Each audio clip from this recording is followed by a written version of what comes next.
the day to ask for forgiveness,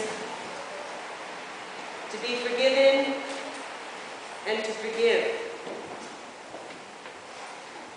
As we forgive ourselves for not being perfect, it becomes easier for us to forgive others. We can give ourselves the gift, yes, the gift of forgiveness. The gift of freedom from the past. Freedom from anger. Freedom from betrayal. And we can move into the now with joy. Forgiveness is a process, and it takes time and patience to heal the pain. We all have our personal experiences and challenges that have called on us to forgive. Am I right? Right? Yeah, I know, I do too. Just recently, another birthday, my daughter goes by, and her father doesn't even acknowledge it. Very sad, breaks my heart. But I have to practice my forgiveness and love and compassion. So something simple like that, you know. These things happen to us all the time. And then there's the big ones.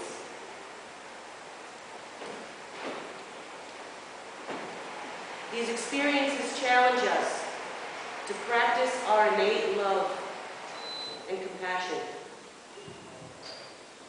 And my experience has taught me that when I let go of the hurt and the pain, it's totally liberating.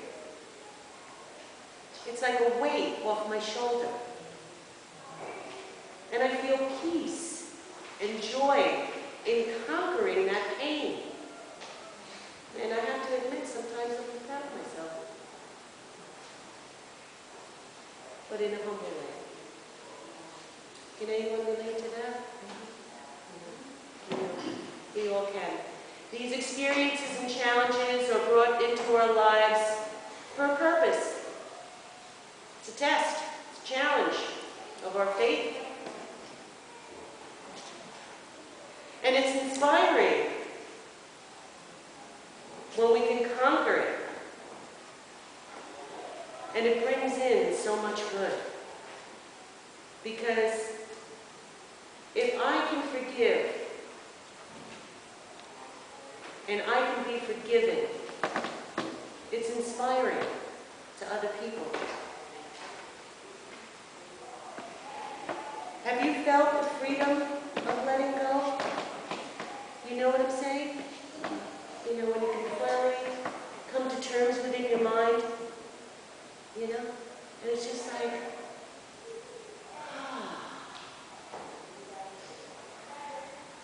thank you for letting me find that peace within me and for offering that innate love and compassion that we all have in us.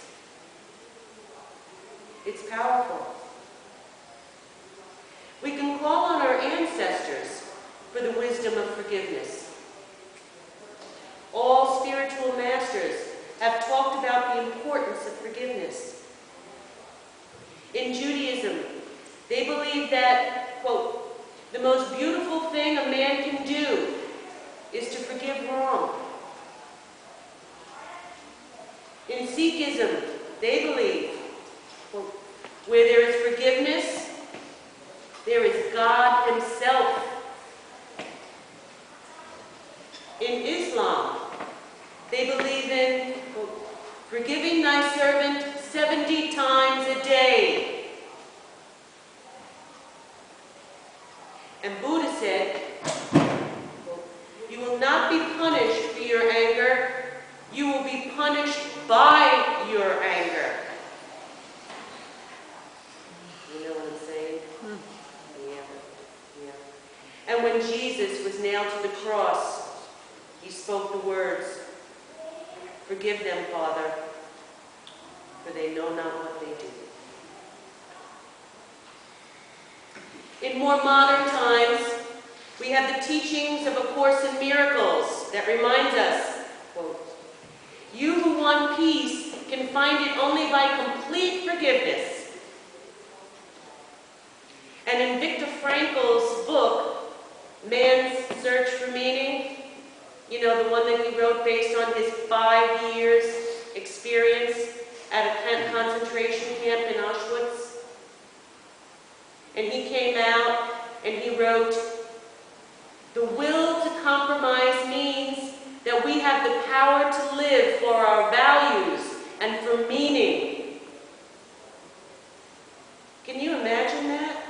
Enduring 5 years at the hands of the Nazis and to come out with this kind of inspiration for us. It's amazing to me.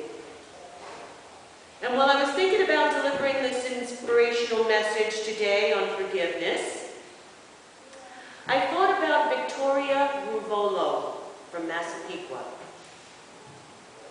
You might remember her in the news a few years ago when she was driving home and was struck in the face by a frozen turkey.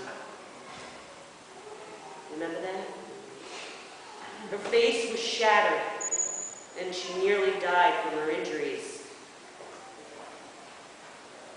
But when she found out that a bunch of teenagers were at fault, her first words were, listen to this, this is inspiring. "Do they realize they've ruined their lives as much as mine?" Not exactly what most of us would think, right? Well, it gets even better.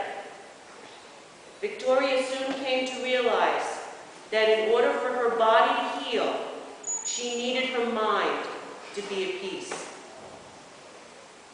She wrote a book that is appropriately titled, "No Room for Vengeance." There was no room in her life to have anger or animosity towards any of the people who were involved in this stupid act. So she asked about the teenager who was arrested for throwing the turkey, and she quickly found compassion for him.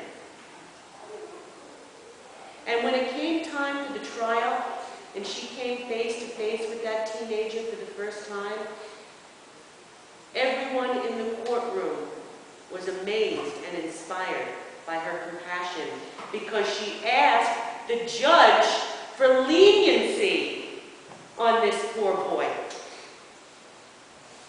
to have mercy on him. Her family and friends were like, what?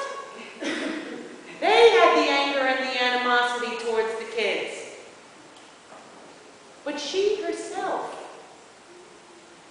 found love and compassion and forgiveness for these children.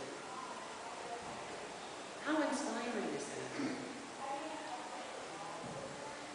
The teenager cried tears of joy, and through his tears, he sincerely apologized and told Victoria that he loved her.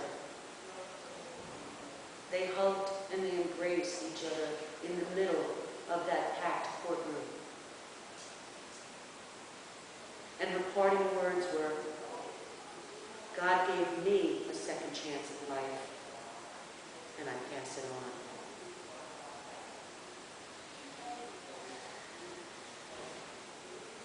So let us practice this inspiring example of forgiveness in our own lives.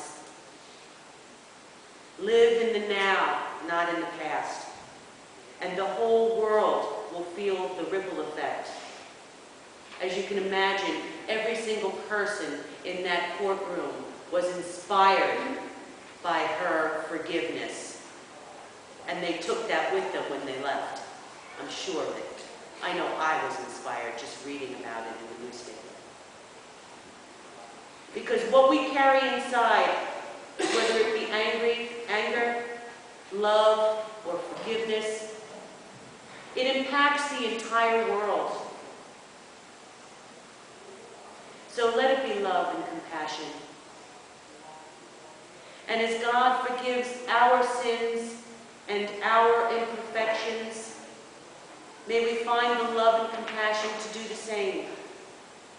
And the world will be a better place for you and for me.